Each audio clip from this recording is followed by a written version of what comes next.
Lauren, let's start with Kirsty. So she misses with concussion. How big of a blow is that? Yeah, we've seen Kirsty, obviously one of our better players against Fremantle, round 3 I think it was, and really disappointed to see her go out with concussion. I think she's just starting to find her groove in a new side.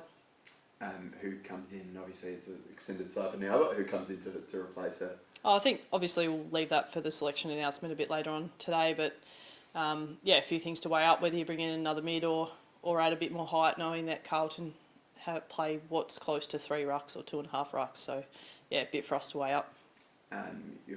Everyone's got tight turnarounds at the moment, but coming in from a Tuesday game to a Sunday game, having played midweek last week as well, how tough is that on the group and how challenging is that to sort of rotate things? I think everyone's playing in a congested fixture at the moment, and some teams are less healthy than us. So I think you just understand that it's a busy time. We had the ability to plan for it early in the pre-season, and if anything, the challenge is kind of knowing what day it is at the moment, because you're used to playing on a weekend, and so playing a Friday and then a Tuesday in both travel games, it's kind of hard to turn around and go, oh, now we're hitting the weekend. I think we planned for it. We're doing okay. Our list is relatively healthy. Obviously, really disappointed with Kirsty Lamb's concussion and the 4 ACLs on our list at the moment. But beyond that, I think we're in reasonable shape to deal with this portion of the fixture. It was tricky conditions for the Richmond game, but what do you take out of that? There was signs, but obviously just couldn't quite get there in the end. Yeah, I think the biggest thing for us is being ready to start a game. We've come up against a couple of A-grade midfields, and they've hurt us early in games in the last 2 weeks. And certainly North Melbourne look to be will be playing at the absolute back end of the year this year, and I think the best of Richmond will be able to go deep in finals if they hold their list together with health. So, I think as a growing and a young side, we have to keep learning and understanding that if we are able to bring our best for longer, we can shake those top end teams. But I think the process for us at the moment is the most important part of understanding how we turn up and being prepared to play from the first bounce, regardless of who the opposition is and how good they might be. You touch on the fixture congestion, like you say. Obviously, every team is having to deal with it, but it doesn't more need to be done to make sure that this isn't the case. Because, like you say, you've got 4 ACLs on your list at the moment. One obviously was only done during the season, but this has to catch up on players, particularly when it's not fully professional yet, to play multiple games in weeks. That's got to be harsh on the players. There's no doubt fatigue's there for everybody, coaches included. Myself and Dan Merritt are full-time in our coaching department, and everyone else is working full-time jobs outside of that. And so no doubt the players are fatigued and sore at this point. But again, we had the ability to plan for that. And so certainly as staff and coaches and players, there's been a whole range of things we've been planning for a long time in this congested period. And we are hoping to do it better and working hard to do it better than most clubs if we can. And I think there's certainly plenty to learn out of it. And also acknowledge that, there's a reasonable level of fatigue right now for everybody. Is it different to manage it once you're in the situation, though? Obviously, you can do that element of pre-planning, but once you get here and you go, these girls are going to be knackered, even though it's such a tight season games-wise. But to have it so congested, is it hard to manage once you get into that moment? No, I think if you plan well enough, everything is workable and achievable. I think you just have to acknowledge that where there might be longer meetings in a regular week turnaround, a 6, 7, 8 day turnaround, you have some longer opportunities to train and have education. And this portion of the fixture, you just have to be more efficient and streamlined in what you do. What have you made of Carlton so far this season? Oh, the best of them is very, very good. And they'll obviously be disappointed coming out of the North game. And again, North are an exceptional team. So I think, Carlton, I think they're about middle of the table on the ladder. And we feel we're around that mark too. So I guess we went into round 3 thinking Fremantle would be some sort of a watermark game. And I think Carlton is another measure of that again this week. And again, the process for us has to be the focus. Regardless of opposition, we turn up and continue to improve each week.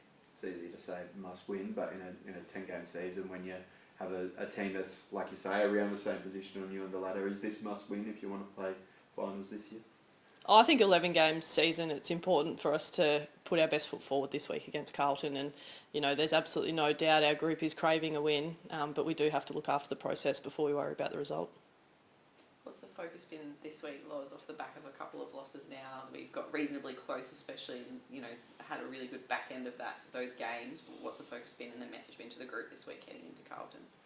Obviously, there's elements of the game style that we need to focus on, and then the next layer is turn up and be ready to play early in the game. Again, some of it is, you're playing A-grade mids who got away from us very early in Ghana, and Riddell against North Melbourne, and Conti and McKenzie against Richmond. So, there's a little bit of growth and learning required there, and also, turn up and be ready from the first bounce.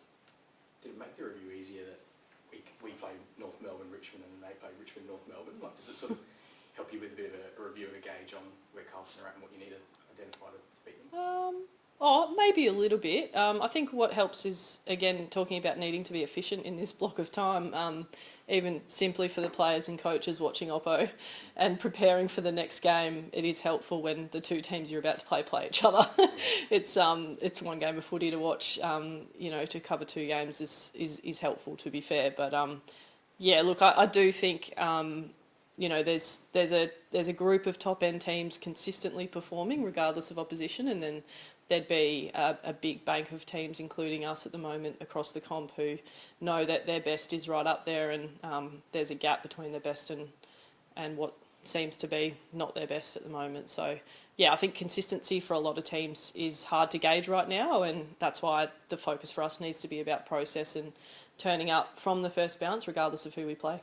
I know you don't like identifying individual players sometimes, but I just want to ask you about Shane Hammond going into the middle and doing a role in there in the second half, and something I've seen, I think, in pre-season a little bit as well. Is it something you thought she might be capable of earlier on? Yeah, Cheyenne's an incredible person amongst our group on and off field, and I think someone who she's actually had off-season surgery each year that she's been here, and nailed a rehab every time and been able to catch up with everyone who's been in full programming from the first day of off-season. And she's someone who has led our pack and won our time trial most recently, and so the person as a teammate, there's none better. And then as a footballer, we've seen so much growth for her, particularly since she joined us from the Suns and been able to come home. And she's recently bought a house here in Adelaide, which she's been working so hard with her partner for so long. And just to see that growth for her on field now that she's hit her mid-20s, and to be able to do a job on Conti in the second half. But also as a winger, earlier in the game, we watched the vision back, and she's made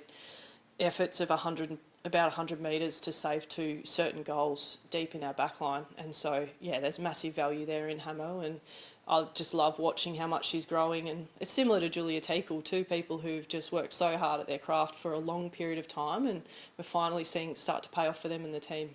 Just the last one on individual, but a lot of attention goes to like a Sinead Goody when you talk about the young new players, but Molly Brooksby really be freed up and some of her kicking and just getting higher up the ground as well. Like, you're giving her a bit more licence to do that. She seems to just be comfortable at the level, but just do it sort of in an unassuming sort of way. Molly is an unassuming character. She, certainly the meters game is a real promising addition to her game, and we know it's always been there. Her biggest weapon is her ball use, and reading the game, she's a pretty smart footballer. So, giving her a little bit more licence and unleashing her a little bit against Richmond shows some positive growth, and no doubt opposition teams will see a bit of that out of our game, and we'll continue to give her a bit of licence there to get on the end of some of the harder intercept work.